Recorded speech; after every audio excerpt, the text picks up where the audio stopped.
My beloved brothers and sisters, every one of us, at some point, feels overwhelmed.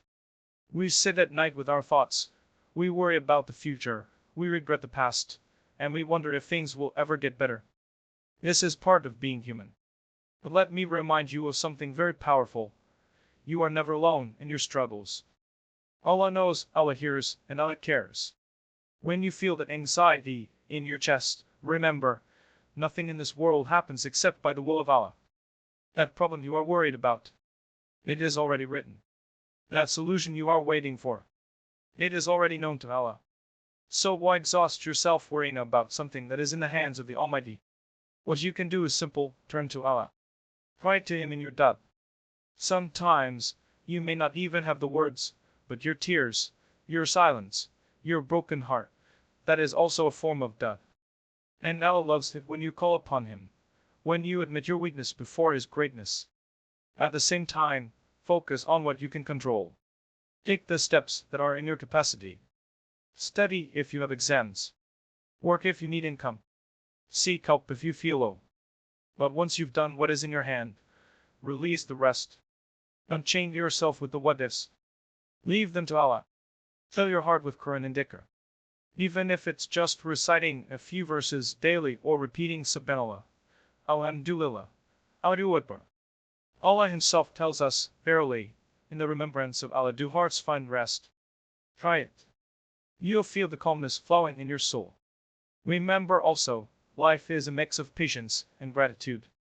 Sometimes Allah tests us with difficulties, other times He blesses us with ease.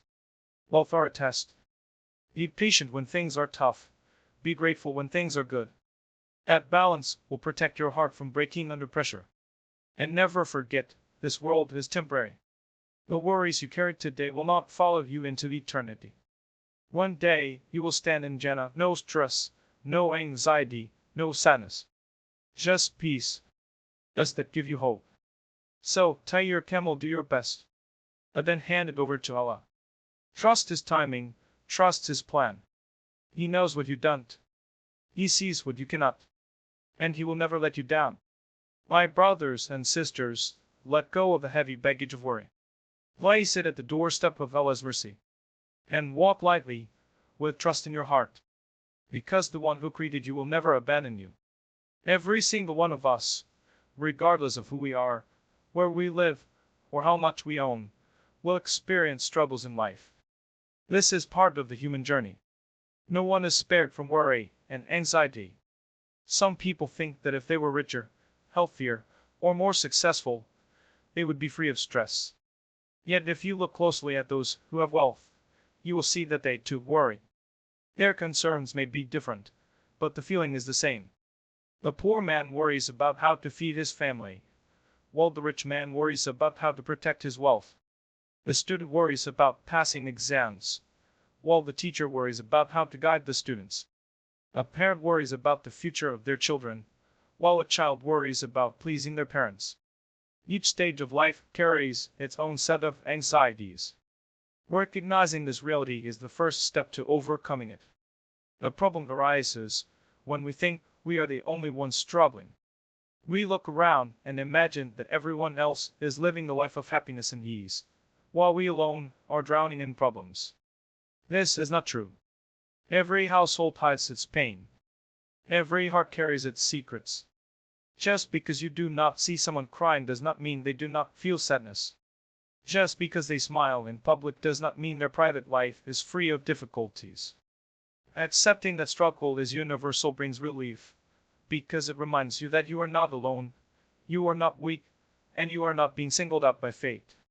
You are simply human, walking a path that billions before you have also walked. Allah has already told us that life will be full of tests. He says in the Quran, and we will surely test you with something of fear and hunger and loss of wealth and lives and fruits, but give good tidings to the patient. This verse shows that anxiety, fear, and loss are part of the package of living in this world. They are not punishments. They are not signs that Allah has abandoned you. Rather, they are opportunities to grow, to build resilience, and to strengthen your connection with Allah. Knowing this should help us breathe a little easier. If struggles are guaranteed, and there is nothing strange about facing them. The strangeness would be if life was smooth without challenges. Another mistake we often make is comparing our inner struggles with the outer appearance of others. Social media has made this even worse. People post their happiest moments, their smiles, their vacations, their achievements. And we sit back thinking, why is my life so full of worry while theirs looks so perfect? But remember, no one posts their tears, their sleepless nights, their arguments, or their hidden fears. You are comparing your behind the scenes with someone else's highlight reel. That comparison will only increase your anxiety. A more realistic approach is to accept that, just like you, they have their share of pain. They might not show it, but it is there. Acknowledging human struggles also means allowing yourself to feel without guilt. Some people think that having anxiety or sadness is a sign of weak faith. They pressure themselves to hide their feelings or to pretend everything is fine. But this is not the way of the believers. Even the prophets, the most beloved of Allah, faced deep sadness. Prophet Yaqub cried until he lost his eyesight out of grief for his son Yusuf. Prophet Muhammad himself faced days of worry, such as when he was rejected in Taif, when his companions were martyred, or when revelation paused for months, and he felt the weight of silence. These examples show us that feeling sadness, worry, or anxiety does not mean your faith is weak. It means you are human, just like the best of creation were human. What matters is not whether you feel worry, but what you do with it. Do you allow it to consume you, or do you carry it to Allah? Do you let it break you, or do you let it teach you patience and reliance? Acknowledging that worry is part of life prevents you from being shocked or paralyzed by it. You stop asking, why me? And start asking, what can I learn from this? How can I draw closer to Allah through this test?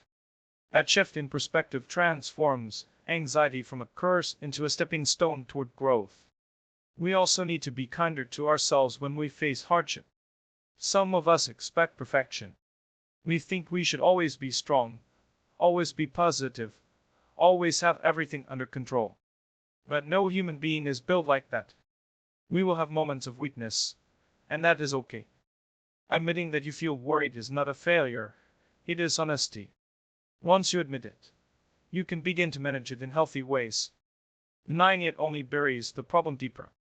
When you accept that worry is natural, you give yourself permission to seek help, whether that is turning to Allah in prayer, talking to a trusted friend, or even seeking professional advice. There is no shame in any of these steps. Every time you face a new worry, remind yourself that it is not permanent. Problems come and go, just like the seasons. No storm lasts forever. Just as the darkest night eventually gives way to dawn, your moments of anxiety will also pass. Life is a series of ups and downs, and the downs make the ups more meaningful. Imagine if everything was easy. How would you ever grow? How would you ever learn empathy for others? How would you ever appreciate the blessings you already have? Sometimes it is the worry and the pain that polish the heart and prepare it for greater blessings ahead. When you acknowledge that struggle is part of life, you stop fighting reality and start working with it. You stop expecting life to be perfect and start expecting Allah to guide you through its imperfections. That is a far healthier way to live. It does not eliminate worry overnight, but it prevents it from crushing you. You carry it with patience, knowing you are one among billions who share this human experience, and above all, knowing that Allah is with you every step of the way. One of the most powerful ways to calm the heart in times of worry and anxiety is to remind yourself that everything in existence is under the control of Allah. Nothing happens in this universe except by His will and His knowledge. Not a leaf falls from a tree except that Allah knows about it. Not a raindrop descends except that it is written. When you truly internalize this, you realize that the problems you are facing, the pain you are experiencing, and the delays you cannot understand are not accidents. They are part of a carefully designed plan by the one who loves you more than you love yourself. So often, our anxiety comes from trying to control things that are beyond us. We replay situations in our minds, wondering how we could have done things differently, how we might prevent a certain outcome, how we can guarantee success tomorrow. But the truth is, no matter how much you plan, Allah's decree is what will unfold. This is not to say you should not plan or work hard. Allah encourages effort. But after you have done your part, you must release the matter into Allah's hands.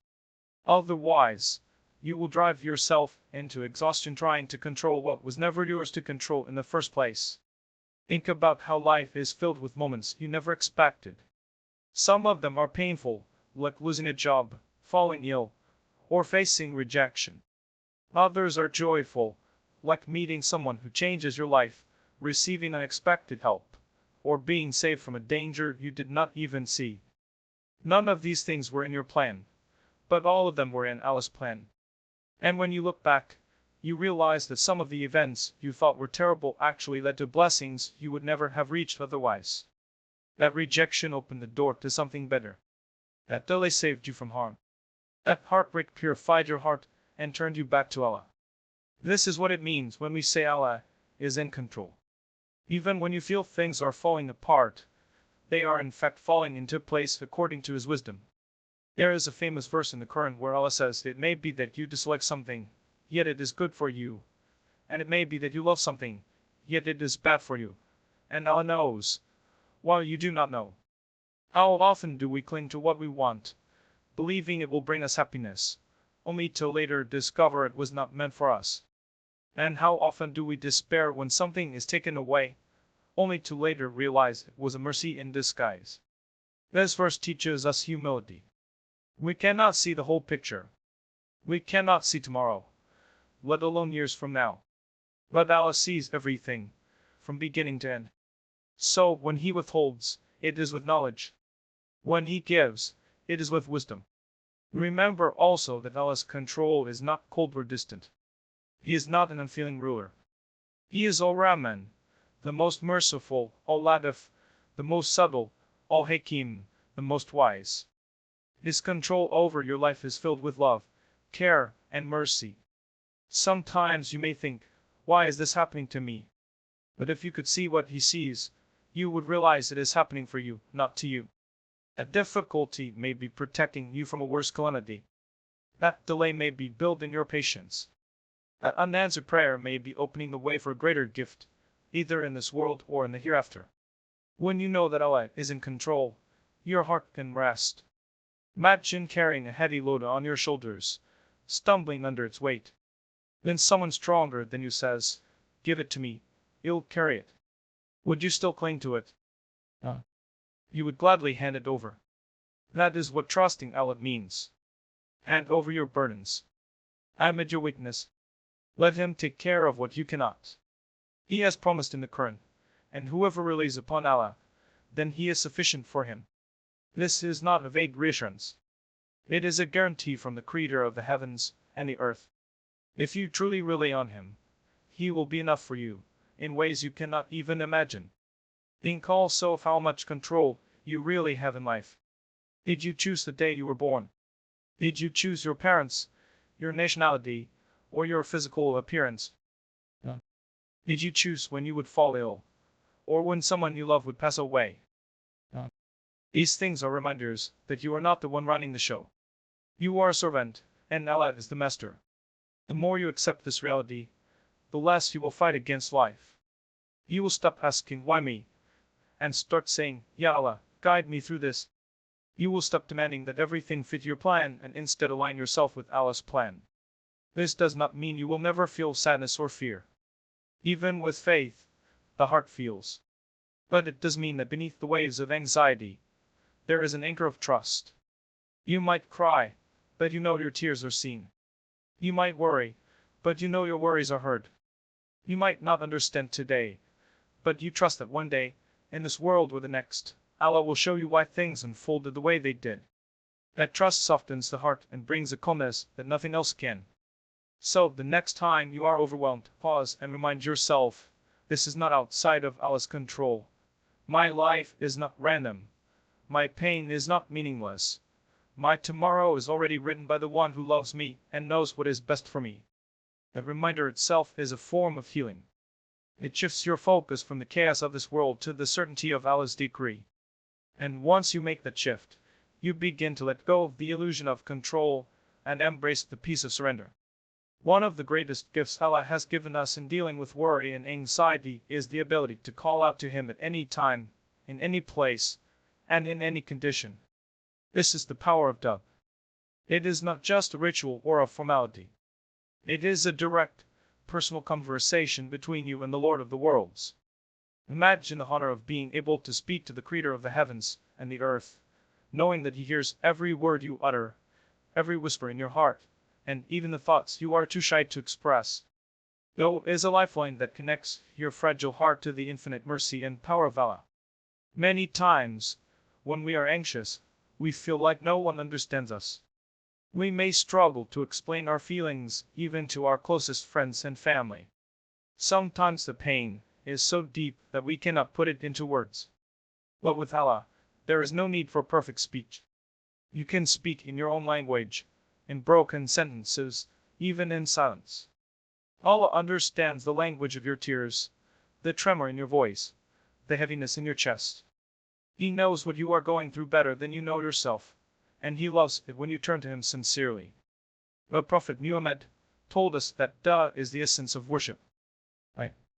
Because when you make Du'a, you are acknowledging two things at the same time, your weakness and Allah's greatness. You are admitting that you cannot handle life on your own, and you are affirming that only Allah can bring about change, relief, and solutions. This humility is beloved to Allah, because it shows that your heart is connected to Him and not distracted by the illusion of self-sufficiency. Think about the moments when life overwhelms you. The deadlines are approaching, the bills are piling up, the relationships are strained, and the future feels uncertain. In those moments, you may try to distract yourself with entertainment, you may pour your heart into other people, or you may sit silently with your worries. But none of these bring real relief. True peace comes when you raise your hands and say, Ya Allah, I cannot do this alone, help me. That simple act transforms your anxiety. The problem may not disappear immediately, but your heart feels lighter because you have shifted the burden from yourself to the one who is capable of carrying it. There are countless examples in the Quran of people who turned to Allah in Du'a when they were in distress. Prophet Yunus called out to Allah from the belly of the whale, saying, There is no God but you, glory be to you. Indeed, I was among the wrongdoers. And Allah responded by saving him from his darkness. Prophet Zechariah called upon Allah when he longed for a child, even though he was old and his wife was barren. Allah answered his Du'a and granted him Yahya. Even our beloved Prophet Muhammad would spend long hours in prayer, raising his hands to the sky, crying to Allah for help, guidance, and mercy. These stories are not just history. They are reminders for us that no matter how desperate or impossible our situation seems, God has the power to open doors we never imagined. It is also important to remember that Allah loves persistence in Du'a. Sometimes you may make the same request again and again, and you might start to wonder if Allah is listening. Do not give up. Every Du'a you make is recorded. Every Du'a is answered in one of three ways. Either Allah gives you what you ask for immediately, or He saves it for you in the hereafter as a greater reward, or He protects you from a harm you were unaware of. This means that no Du'a is wasted. Even the ones you thought were ignored are working for your benefit in ways you cannot yet see. Du'a also does not need to be limited to asking for things. You can use it to pour out your emotions.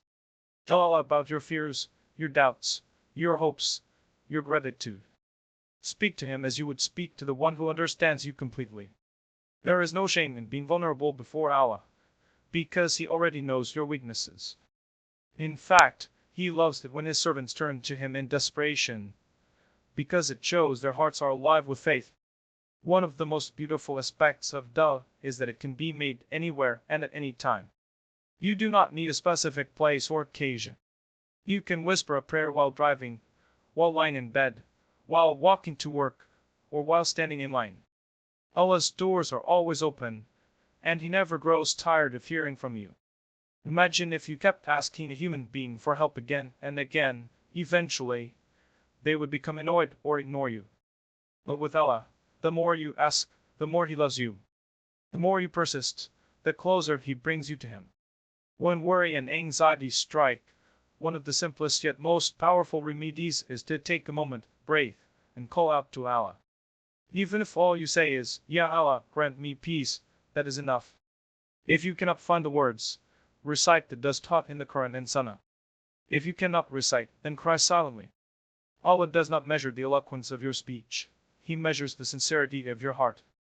Though it is not just about changing your circumstances. It is about changing your heart. Sometimes Allah delays answering because He wants to keep hearing your voice. Sometimes He withholds because He wants to purify your intentions. Sometimes He gives you something different because He knows what you ask for would harm you. In all cases, doubt is a win for the believer. It strengthens the bond between you and Allah. It relieves your stress by reminding you that you are not alone, and it builds your patience as you wait with trust in His plan. So whenever you feel the weight of life pressing down on you, remember the key that unlocks relief is already in your hands. Raise them, open your heart, and call upon the one who never fails to respond. This is the power of Duʿā, the secret weapon of the believer, and the sweetest comfort in times of anxiety. One of the main reasons people are consumed by worry and anxiety is that they try to control everything. The human heart naturally craves certainty and safety, and when things slip out of our hands, we panic. We think that if only we tried harder, thought longer, or planned better, we could fix every problem. But this constant effort to control what is beyond our reach only exhausts us. Life was never designed to be fully in our control. Allah created this world in such a way that part of it is within your responsibility, and part of it is completely beyond your power. The key to peace lies in recognizing the difference between the two. There are things in your life that you can influence: your actions, your words, your attitude, your effort. These are your responsibilities, and Allah will hold you accountable for them. For example, if you are preparing for an exam, you can study, revise, and put in your best effort. That is in your control. But whether the exam is difficult, whether your memory works well on the day, or whether circumstances beyond your imagination arise, that those are not in your control. They are in Allah's hands. If you try to carry both the effort and the outcome, you will collapse under the weight. But if you focus on the effort and entrust the outcome to Allah, you will find relief. The same applies to relationships. You can be kind, respectful, and caring. You can do your best to maintain ties, to resolve conflicts, to communicate with love. That is your responsibility. But whether someone accepts your kindness, whether they reciprocate your efforts, whether they change their heart, that is not in your control. Too many people spend sleepless nights trying to figure out how to change someone else. In reality, you cannot change hearts, only Allah can. What you can do is show good character, pray for them, and then let go of the rest. Think also about the past and the future. How much of your worry comes from these two? You replay the past, wishing you had acted differently. You imagine the future, fearing what may go wrong. But neither the past nor the future is in your control. The past is gone, and the future has not yet arrived. The only thing you control is the present moment, what you choose to say, how you choose to act, and where you direct your heart right now. If you learn to focus on the present, anxiety about what you cannot change will begin to fade. The past is Allah's mercy or His wisdom, and the future is Allah's promise. Your task is to live the now with sincerity. This mindset is not about being careless. Islam teaches responsibility and effort. The Prophet said, "Tie your camel, then trust in Allah." This means you must take every step that is within your power. If you are sick, you should seek treatment. If you are in debt, you should make a plan to repay. If you are seeking provision, you should go out and work. But after you have tied your camel, you must release your heart from the illusion that you can control the results. Only then can you taste the sweetness of Tawakkul, trust in Allah. Imagine a farmer who plants seeds. He tills the soil, waters the ground, and does everything within his knowledge to care for the crop. That is his effort. But whether the seeds sprout, whether the rain falls, whether pests destroy the field, that is beyond him. If the farmer spends every day panicking about whether the sun will shine or the rain will come, he will be consumed with anxiety. But if he does his part, and then surrenders the outcome to Allah, he can live with peace in his heart, regardless of what happens. The same applies to our lives. Plant your seeds, water them with effort. but let Allah decide what will grow. Worrying about what you cannot control is like trying to stop the waves of the ocean with your hands. No matter how hard you push, the water will slip through your fingers, leaving you drenched and exhausted. But if you learn to ride the waves, to move with them instead of against them, you will find balance. This is what it means to let go. It is not laziness, and it is not irresponsibility. It is wisdom. It is understanding your limits as a human being and recognizing the limitless power of Allah.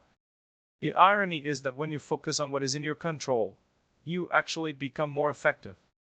Instead of wasting energy on the impossible, you channel your strength into the possible.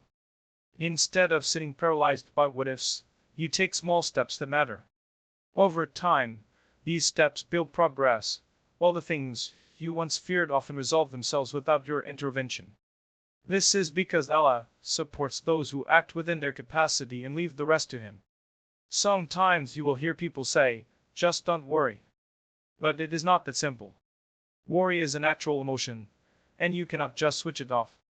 The real advice is direct your worry into action where you can, and surrender the rest. If you are worried about your health, book an appointment, improve your diet, and exercise. That is in your control. Whether the doctor's report is good or bad, that is not in your control. If you are worried about your children, guide them, teach them, and pray for them. That is in your control. How their lives unfold is in Allah's control. The heart becomes lighter when it stops carrying what it was never meant to carry. The more you practice this balance, the more you will see that peace lies in letting go.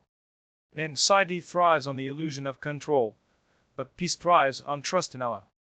The moment you say to yourself, "This is beyond me, and I hand it over to Allah," is the moment your heart begins to rest. This is not defeat, it is strength. It is the strength of a believer who knows his limits and who knows his Lord.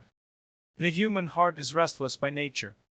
It runs from one worry to another, chasing after security, yearning for peace, but rarely finding it. We look for comfort in people, in wealth, in success, in distractions, yet the heart always returns to its state of unease. Allah has already told us the secret. True tranquility is not found in material things, nor in fleeting pleasures. It is found in remembering Him. Verily, in the remembrance of Allah do hearts find rest. This is not just a statement. It is a promise from the Creator, who designed our hearts and knows what they need. When anxiety surrounds you, one of the most powerful remedies is to open the Qur'an. The words of Allah are not like ordinary words. They carry a light that penetrates the darkness of your mind, a healing that soothes the pain of your chest. Sometimes you may open the Qur'an and read verses that feel as though they were revealed directly for your situation. You read about patience, about hope, about Allah's mercy, and suddenly your tears fall, because you realize Allah is speaking to you, comforting you, guiding you. The Qur'an is not only a book of rules, it is a companion, a counselor, and a source of healing for the believer's heart. Even if you do not fully understand Arabic, reciting the Qur'an has its own sweetness. The sound of its verses, the rhythm of its recitation, the beauty of its flow, of these bring calm to the soul. Think of how a child stops crying when hearing a soothing lullaby. The Qur'an is far greater, for it is divine speech, and the heart instinctively recognizes its source. That is why people who do not even know Ilm sometimes cry when they hear the Qur'an. Their souls are touched by the remembrance of their Creator. In addition to reciting Qur'an, engaging in Dhikr, remembrance of Allah through phrases of praise and glorification brings immense peace.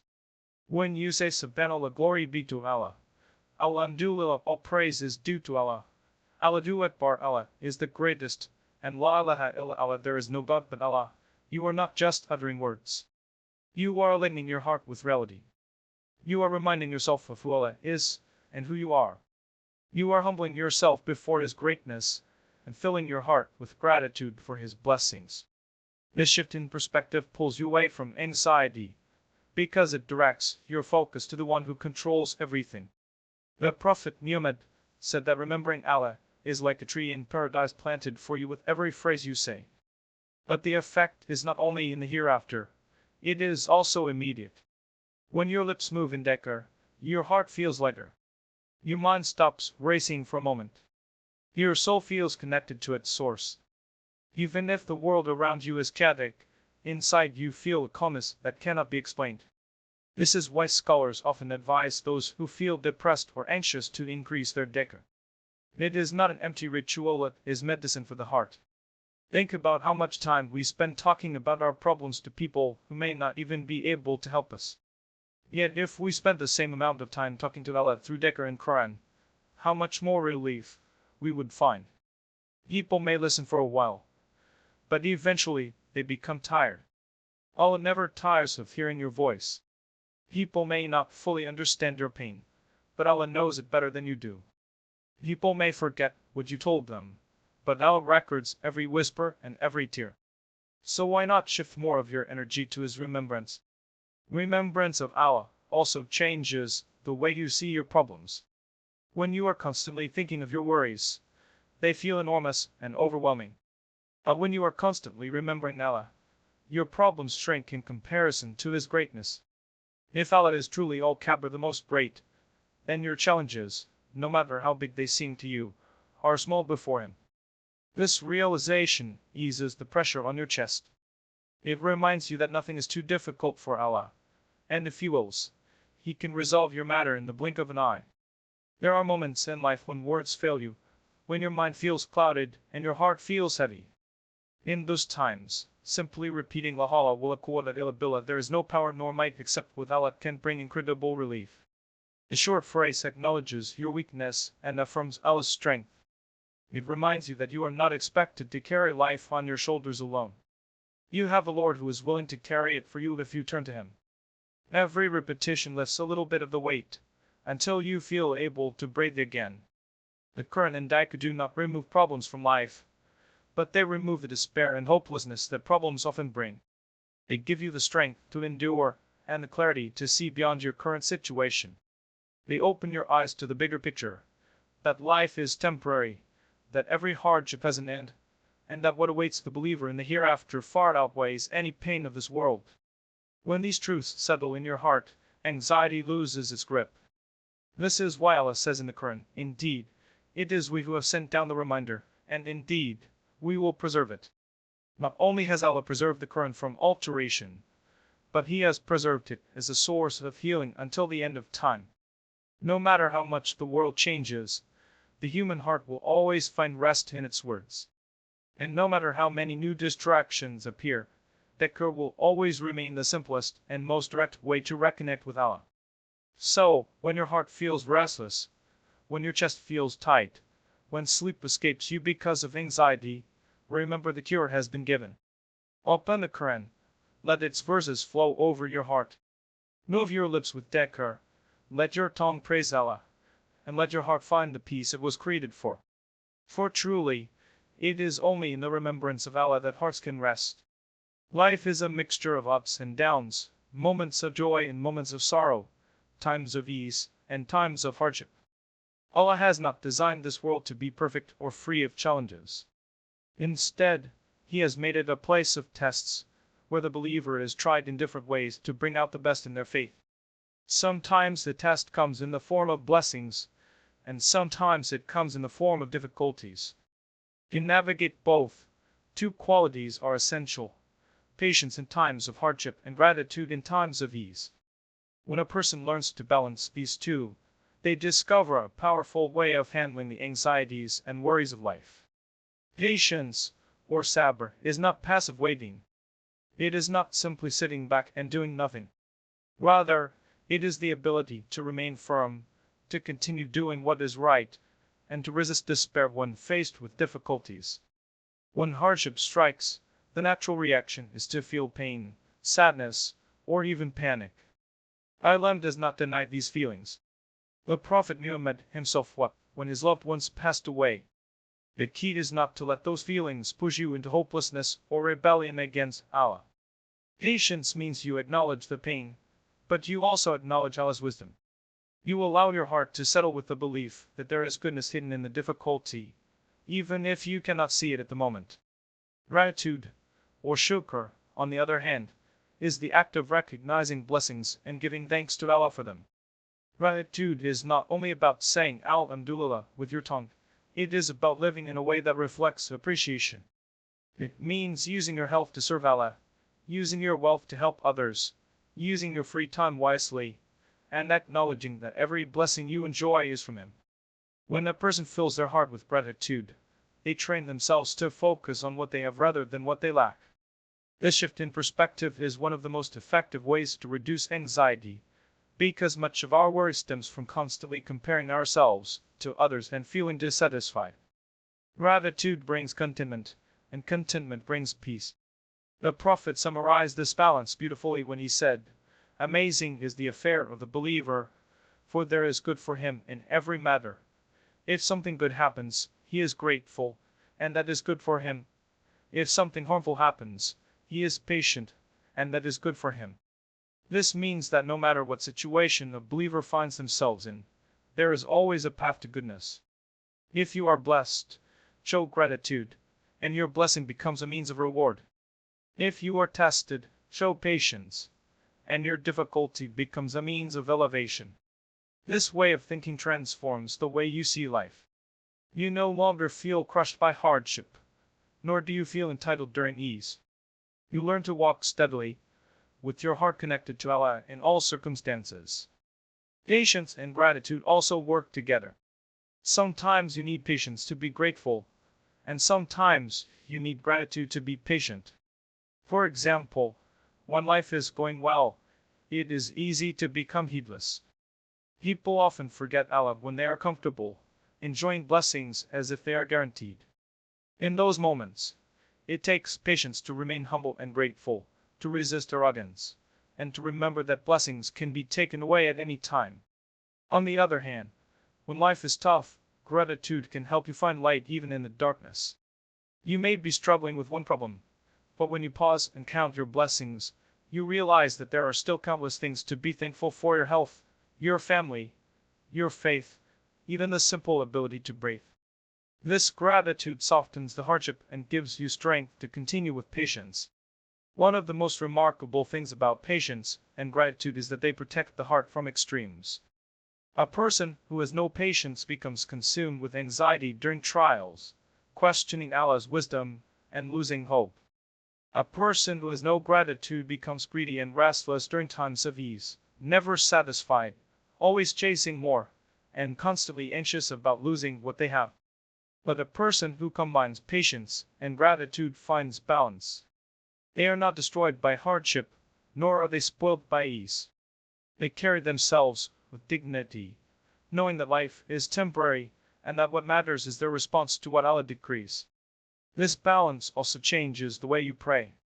In hardship, patience teaches you to keep turning to Allah, even when the answer seems delayed. You do not give up on God, because you know that every moment of patience is building reward. In times of ease, gratitude teaches you to keep turning to Allah, even when you do not need anything urgently. You still make dua, but now it is filled with praise, thanks, and acknowledgement of His favors. All situations strengthen your bond with Him, which in turn lessens your worry, because you realize that whether in hardship or ease, you are always under His care.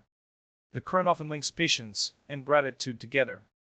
Allah describes them as qualities of the people who truly benefit from His signs. He praises those who are patient in adversity and grateful in prosperity.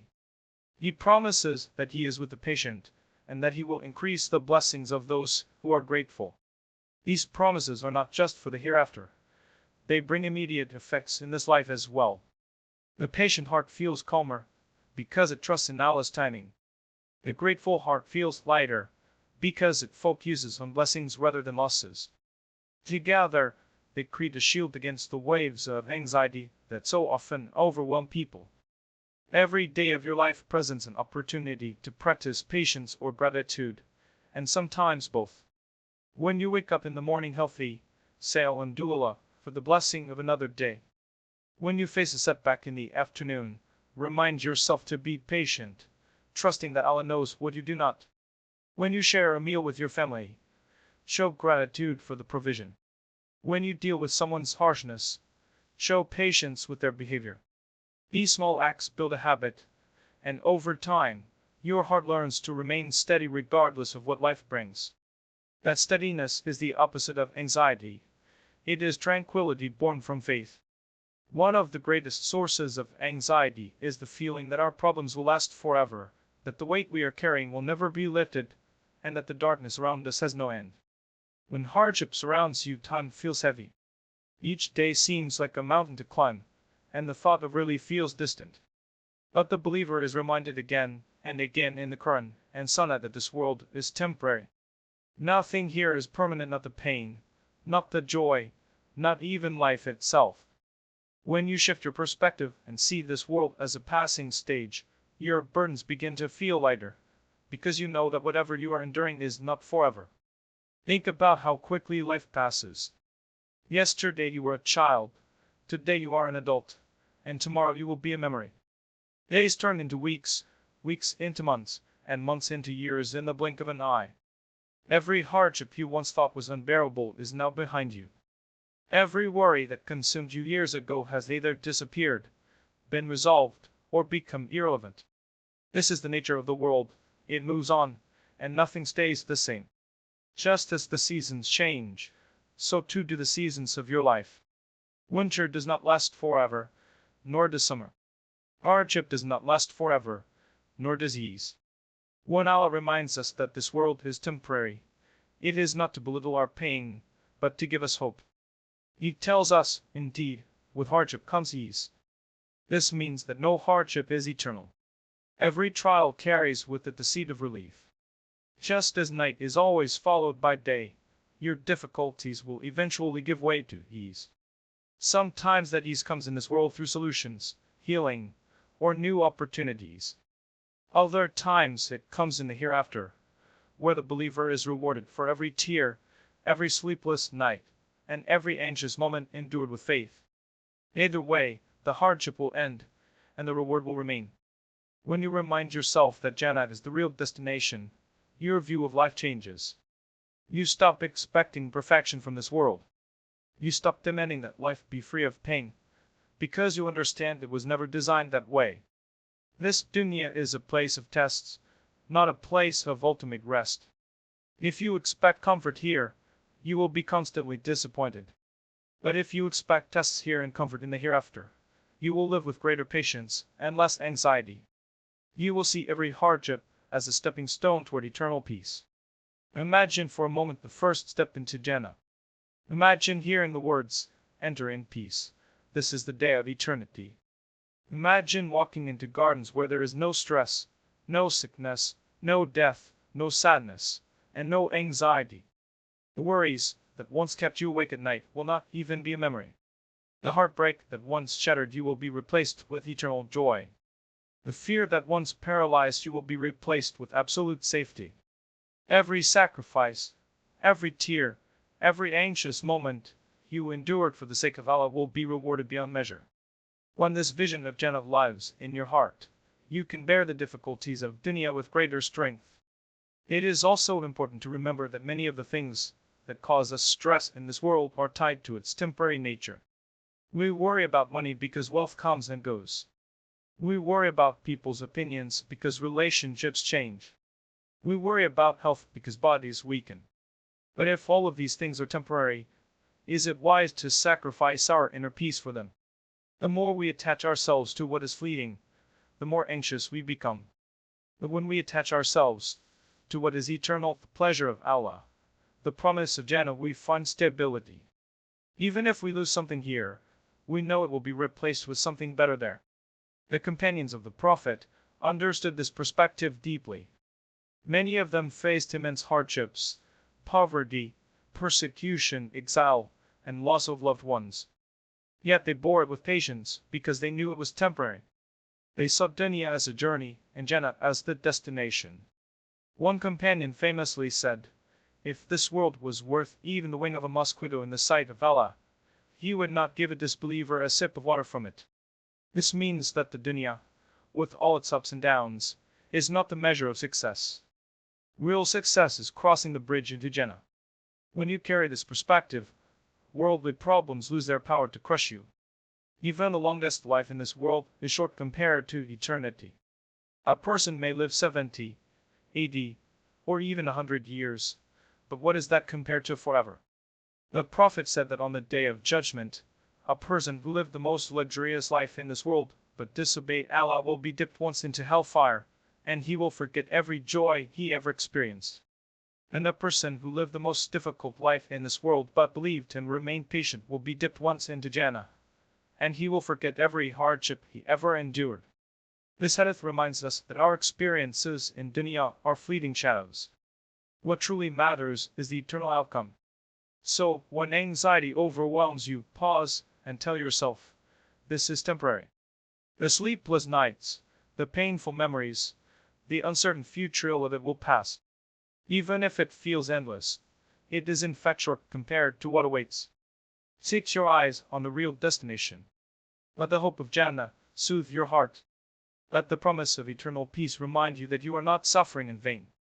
And let the temporary nature of this dunya free you from clinging too tightly to what was never meant to last.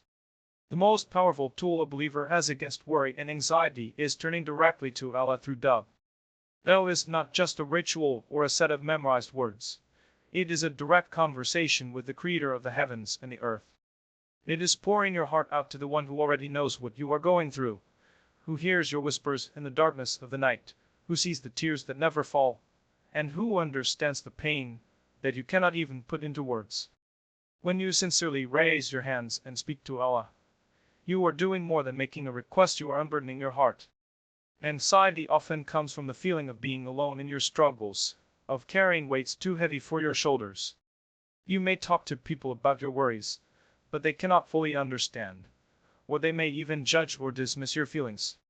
Even those who care about you are limited in how much they can help. But when you make that, you are speaking to the one who has no limits, who never tires of hearing you, and who is more merciful to you than your own mother. This realization itself is a source of relief. To know that the King of Kings listens to you, personally and directly, makes the heart feel lighter and less anxious. The Prophet Muhammad said, Du'a is the essence of worship. That is because when you make du'a, you are acknowledging your complete dependence on Allah and His complete power over your life. You are admitting that you cannot do everything alone and that you need Him. This act of surrender is incredibly freeing. Much of our anxiety comes from trying to control what is beyond our control. But in du'a, you hand over the matter to Allah, the one who controls everything. You say, in essence, O Allah, I have done my part, and now I leave the rest to you. This surrender removes the false sense of responsibility to manage every detail of life on your own. Sincere du'a is not about fancy words or long eloquent phrases. It is about the heart. The most powerful du'a may simply be a cry of desperation, like the du'a of Prophet Yunus as when he was swallowed by the whale. There is no God but you, glory be to you. Indeed, I was of the wrongdoers. Those words were short, but they came from the depths of his heart. Allah responded to him and saved him. This shows that what matters in du'a is not the length or the formality, but the sincerity and humility. Even if all you can say is Ya Allah, help me through your tears, that is a du'a that reaches the heavens. Making du'a also strengthens your relationship with Allah. The more you call upon Him, the more you feel His closeness. The Quran says, And when my servants ask you concerning me, indeed I am near. I respond to the call of the caller when he calls upon me. Allah does not say He is far, nor does He say you need an intermediary. He says He is near, and He responds. Knowing that He is near brings comfort, because it reminds you that you are never truly alone. Even in the loneliest of moments, you can lift your hands and know that Allah is listening attentively. Some people feel discouraged when they make du'a and do not see immediate results. But it is important to remember that every du'a is answered, though not always in the way we expect. Sometimes Allah gives you what you asked for right away. Sometimes He delays it because the timing is not right. Sometimes He replaces it with something better. And sometimes He saves the reward of that du'a for the hereafter, where you will need it far more than you need it now. The Prophet told us that on the day of judgment, when a person sees the rewards stored for the du'as that were unanswered in this world, they will wish that none of their du'as had been answered here. This teaches us that no du'a is wasted. Every word you utter to Allah is recorded, valued, and responded to in the way that is best for you. This belief itself reduces anxiety. When you know that your dua will never go unheard, you stop feeling helpless. You stop thinking that your prayers are in vain. Instead, you live with hope, knowing that Allah is taking care of your matter in ways you may not see. Hope is the enemy of anxiety, and dua plants that hope firmly in the heart. Another way dua brings relief is through the act of voicing your worries. When you bottle up your feelings, they grow heavier. But when you express them to Allah, you release them. The act of describing your pain, your fears, your dreams, and your struggles in dua is therapeutic. You are speaking to the one who never betrays your trust, so you can be completely honest. You can confess your weaknesses, admit your mistakes, and reveal your deepest fears without shame. This openness brings healing, because it takes the burden off your chest and places it in the hands of the most merciful. The Prophet encouraged us to make dua constant in times of ease and times of difficulty, in public and in private, with big requests and small ones. Even if your shoe strap breaks, he taught us to ask Allah for it. Why? Because the more you practice dua in small things, the more natural it becomes to turn to Allah in big things. And the more you involve Allah in every detail of your life, the less anxious you become, because you are no longer facing life alone. You are walking every step with the support of your Lord. So when your heart feels heavy with worry, let it out in dua. Cry if you need to. Speak in your own language. Speak in the stillness of the night, or whisper in the middle of the day. Raise your hands, or simply let your heart call out silently. Whatever form it takes, sincere dua is a key to peace. It is the bridge between your anxious heart and the one who can remove all anxiety. It is the reminder that you are never abandoned, that your Lord is near, and that with every dua, you are depositing your worries into hands far more capable than yours. My beloved brothers and sisters, life will never be free from challenges, and our hearts will always face moments of worry and anxiety. But remember, Allah has already given us the tools to rise above them. He has taught us to rely on Him, to trust His plan, to find comfort in His words, and to seek peace in His remembrance. He has taught us patience in hardship and gratitude in ease, to see this world as temporary and Jannah as eternal, and to pour our hearts out to Him in sincere dua. Anxiety is real, but so is the promise of Allah. Fear is real, but so is His mercy. Darkness is real, but so is His light. Whatever you are going through today, it will pass. Whatever weighs on your heart now, it will fade. And whatever you sacrifice for the sake of Allah, He will replace with something far better. Walk out of every worry with faith, and remind yourself, my Lord is with me, and He will never abandon me. So let go, trust Allah, and live with the peace that comes from knowing that He is the protector, the guide, and the one who will never let you down. And when the world feels heavy, raise your hands and whisper, Hasbunallahu wa ni'mal wakeel, Allah is enough for us, and He is the best disposer of affairs. May Allah grant us peace, calmness, and the strength to trust Him fully. Ameen.